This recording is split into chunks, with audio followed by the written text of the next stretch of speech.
Can I pause for a second and just note that we got Brian on here who's getting Congressman Massey on, and our typical lineup includes like homeless people that believe in Bigfoot. Welcome to the Brian Nichols Show, your source for common sense politics on the We Are Libertarians network. The Brian Nichols Show is the fastest growing liberty podcast that brings together people from all means of political thought as we seek to have meaningful conversations about the issues you care about. At the Brian Nichols Show, our goal is to leave the audience educated, enlightened, and informed.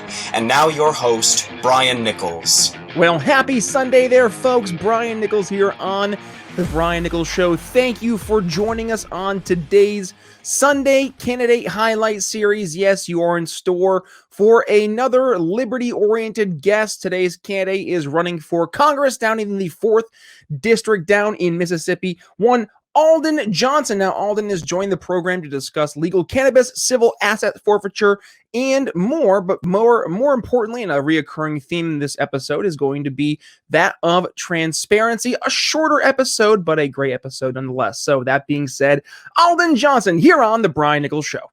Hey, thank you for having me, Brian. Absolutely. Alden, thank you so much for joining the program. Thank you, number one. I always say this to candidates who do run as the Big L Libertarians. Thank you for not just running, but running with, yes, the Big L next to your name. I think it is imperative that, yes, Libertarians, both of the Big L nature and the little L nature, who do run as Republicans, I think it's important across the board. But when you are willing to put the name next to your name, I think that deserves some kudos. So thank you for doing that. But first and foremost, Alden Johnson, thank you for joining the program. Let's do a quick intro. You're running for Congress, as I mentioned, in the 4th Congressional District there in Mississippi. So who are you and what got you running for office, not only running for office, but also running as a Libertarian specifically? My name's Alden Johnson. I'm a full-time firefighter and EMT. I love the Libertarian platform. After this last election, I decided to go ahead and stop complaining and do something about it. So I went ahead and officially filed my candidacy. I really never wanted to get into politics. It just sort of happened. It's pretty much it. It just sort of happens. Yeah, well, hey, here you are.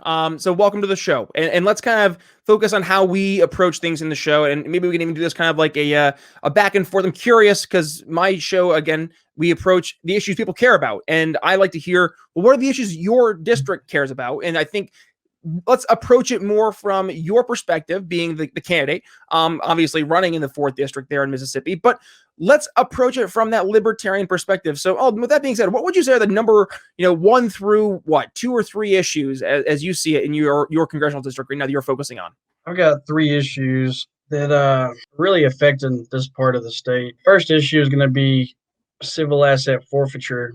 We've got police departments in the state of Mississippi that build new police stations with funds entirely gathered from the practice of civil asset forfeiture. I believe that theft is theft. Second would be to go ahead and legalize cannabis at the federal level. We've had a little issue in Mississippi regarding Initiative 65, where the voters voted to legalize cannabis at the medical level. That was thrown out. Third issue is going to be qualified immunity. That's on everybody's minds right now. No profession should have a blanket immunity. That's just a breeding ground for corruption, in my opinion. So let's go to the qualified immunity specifically. Why would you say, why would you say in your district right now, that's top of mind issue number 1? I don't want to get into specific cases that are ongoing and close to everybody's minds in the state, but let's just say there are well-known instances in the state of Mississippi that while performing the duties of a law enforcement officer, people either get hurt by pure negligence, goofing off, even just plain old theft, and it's swept under the rug, and then the officers go on and go to another department. Even if they kill somebody, it's just got to end. Well, the reason I'm asking, because one of the things we try to focus on are top of mind issues. I was wondering if there's anything specific in your district that maybe that would raise it to be one of the top issues that you're focusing on. But let's go maybe to the other issues you were referring to. Yeah, let's. So dig in. I'll give you jump ball, the issues you laid out. All right. Well, civil asset forfeiture. There's a police department. It's not in my district per se, but it's in the district above mine. And that police department, they built this multi-million-dollar law enforcement complex. The funds used to build this complex were gathered strictly from the process of civil asset forfeiture, which is, as you probably know, taking funds away from people without charging them with a crime. Funds, personal possessions such as vehicles, and then the state auctions them off to get money to do whatever they want to with it, really. And that's going to be the civil asset forfeiture. Gotcha. And now you mentioned the district above yours. Now, are you seeing people in your district as well, kind of bringing this up as one of their top of mind issues? Yeah, it's a statewide issue. And what's that conversation like when you go out and so let's say you go out and you're talking to a prospective voter. How does that conversation of civil asset forfeiture come up? The thing is, a lot of people don't realize it's even a thing. When you bring it up, a lot of people just don't realize that these practices are ongoing and that they even exist. It's just a matter of education and bringing it up in conversation for the most part.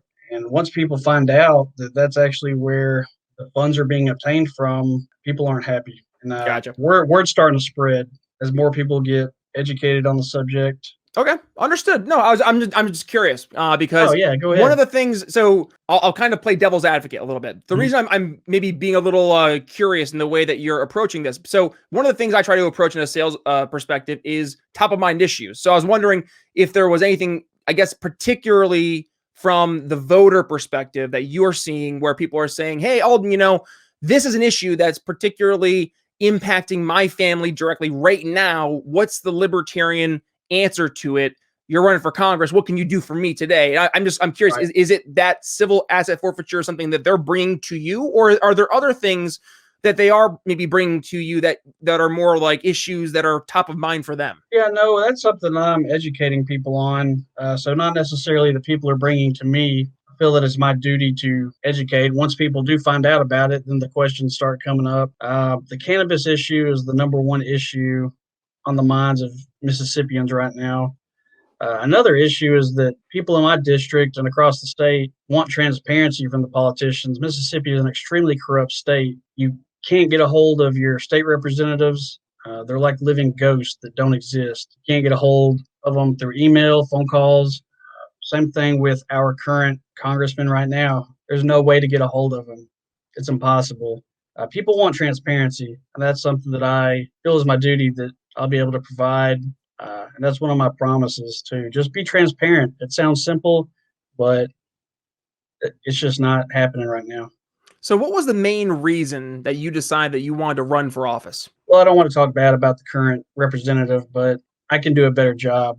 I believe that most people can do a better job than him. I started reading legislation. It took me 3 days to read the CARES Act. I felt like it was just something I should do. So I read it. It took me 3 days. It disgusted me that it takes that long to read. I oppose omnibus spending bills, bills that are packed full of different compromises from both sides. One of the things that I'm harping on is that whenever I propose legislation, it'll be simple legislation, 1 or 2 pages, one topic, yes or no, pass or fail. That's one of the reasons our debt is the way it is right now. People just keep piling things in from both sides, and then at the end of the day, it's just a yes or no vote for 2,500 pages. I don't know what I can do about it personally, but just other than the fact that whenever I propose legislation, it'll just be simple. Simple is good. That's what we look for in sales. Easy to understand. So let's talk about some of those libertarian solutions. Alden, you're running for office, and people are going to say, "Well, Alden, what are you going to do for me?" So, what are these libertarian solutions that they can look for if Alden Johnson does in fact go ahead and win the 4th district there in Mississippi? I'm aiming to remove and reduce different aspects of the federal government. I'm not going to propose legislation to restrict this or restrict that or ban this or ban that. Things like removing regulations for cannabis, things like removing federal civil asset forfeiture, federal qualified immunity. I'm just going to work my time in office to slowly chip away at the federal government. That's my plan. So, Alden, let me ask you this.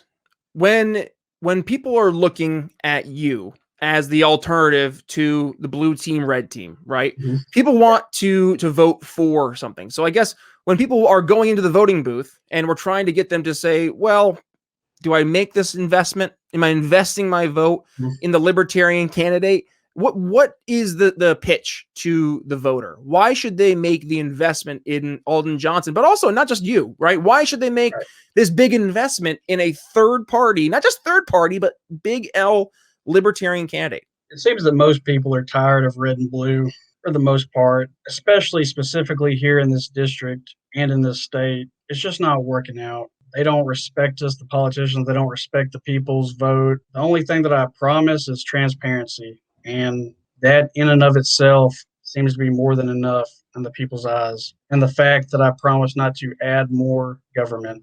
It sounds simple, but that's what the people want. That's what I want. That's what the Libertarian Party offers. Cool. Well, how about this? Because I think, if there's anything else that you want to make sure you're specifically addressing to your voters, I want to give you an open platform. So what would you want the voters to, I guess, take away from today's episode in terms of, I guess, any questions, comments, concerns that they may have? What could be your, I guess, overall approach to answering those questions from a libertarian perspective? Less government is more. I want my constituents to be able to call me on the phone. Plan to reach them in 1 to 3 days. Email me right now or when I'm in office. I want to have town halls that the voters and constituents can just talk with me and express their concerns. It's hard, if not impossible, for representatives to be for the people if they're not talking to the people. All right. So with that being said, that's great stuff, man. Well, listen, we have the website here. It is aldenforcongress.com. We'll include that in the show notes for anybody who's interested in learning more about your campaign. And with that being said, is there any social media that folks can go ahead and follow if they want to go ahead and learn more? Yeah, on Facebook, it's Alden Johnson for Congress. And Instagram, it is Alden for Liberty 22. Awesome. All right. We'll include those links in the show notes. Alden Johnson, thanks for joining the Brian Nichols Show. Hey, thank you, Brian. It was a pleasure to meet you.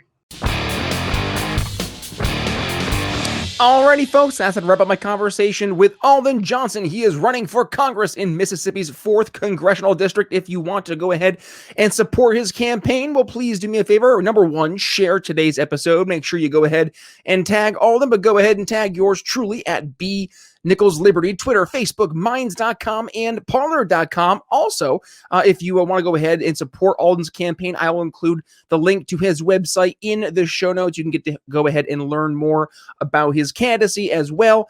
So I'll make sure I include that link, like I mentioned, in the show notes. Also, if you enjoyed the episode and you're enjoying what you're hearing here at the Brian Nichols Show, well, I would love to hear about it. And as would everyone else, you can go ahead and give us a review. Head to briannicholsshow.com/reviews. That's right. You go right there and just give us a quick 5-star rating and then a quick 1-sentence review. Why is it that you listen to the Brian Nichols Show? I would love to hear it, as would everyone else out there who's coming to the Brian Nichols Show every single week. The tens of thousands of downloads we're getting every single month. It's really exciting to see we're reaching people truly where they're at and having conversations about the issues you guys care about. So again, it's briannicholsshow.com/reviews. Also, if you want to go ahead and financially support the Brian Nichols Show, well, hey, that's how we keep the lights on here at the show. So you can head to patreon.com/the Brian Nichols Show. $5 or $10 a month. You can get the entry level or account executive levels at the Patreon. Either way, you will be signed up to get one of these awesome Don't Hurt People and Don't Take People Stuff bumper sticker. Also, we're doing great mastermind conversations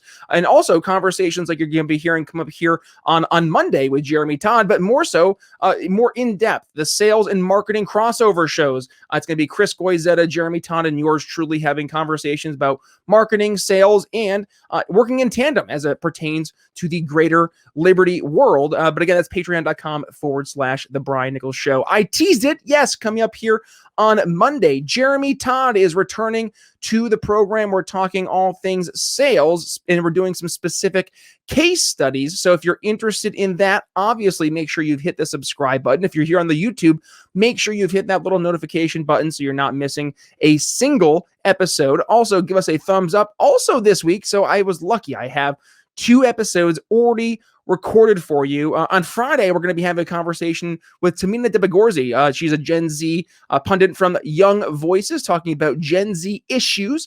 And coming up on Wednesday, we're going to be talking with the folks, and I say the folks, they are the awesome filmmakers from liberty or lockdown. Follow the science. And I want to, as we wrap up the show today, I'm going to go ahead and share my screen because I want to quickly show you guys this awesome follow the science on lockdowns and liberty. It's a quick preview in terms of what the actual documentary will pertain. It's about a 6-minute or so ending here to the program. So we're going to wrap up the show on that. So that being said, folks, it's Brian Nichols signing off here on today's Sunday Candidate Highlight Series. And with that being said, follow the science on lockdowns and liberty.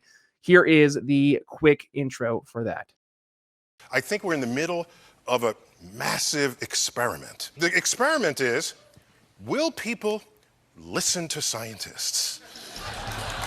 We've got to follow the science. We follow the science. We'll follow the science. We realized that it was not about the science, that it was all political. I'm very worried about the future of science. If this continues with censoring certain scientific views, then I think we have reached the end of 300 years of enlightenment. You know, it's not unreasonable for the average American to look around and be skeptical, you know, and it's not unpatriotic to want to look at this thing from all sides and kick the tires. Only essential businesses will be functioning. We are announcing a regional stay-at-home order in the state of California, fundamentally predicated on the need to stop gathering with people outside of your household.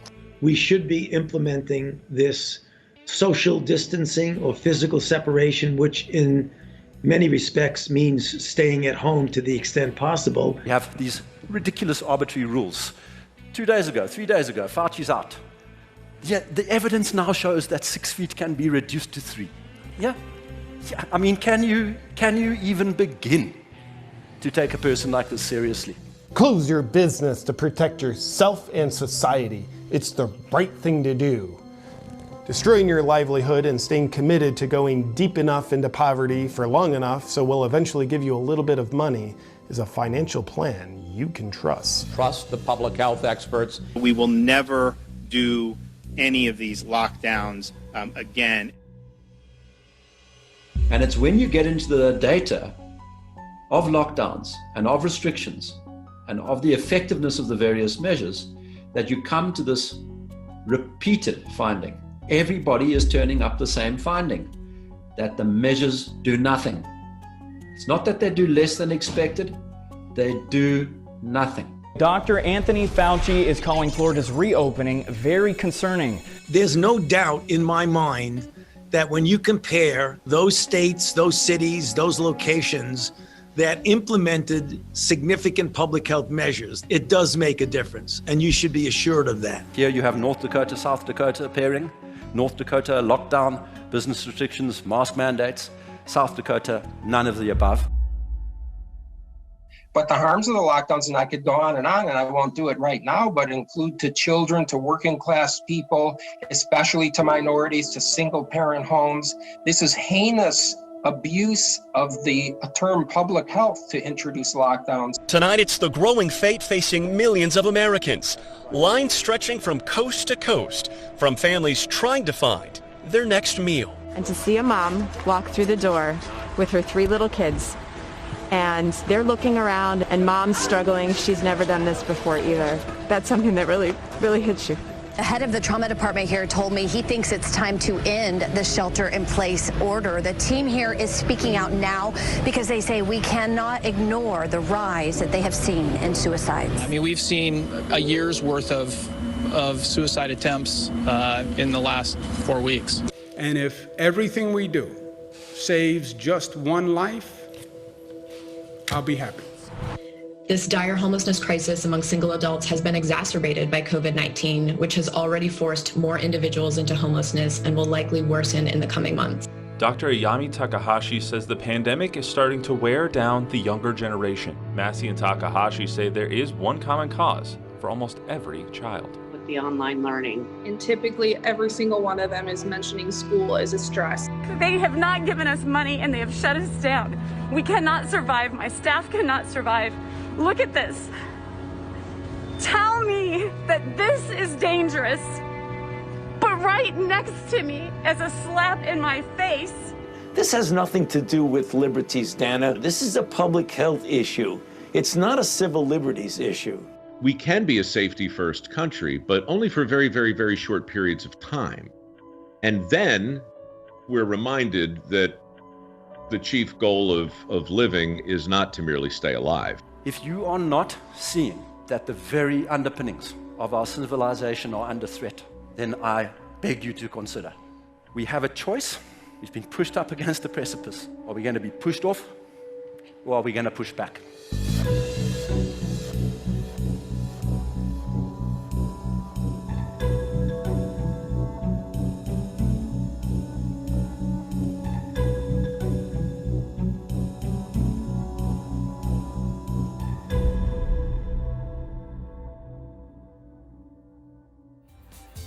Thanks for listening to The Brian Nichols Show.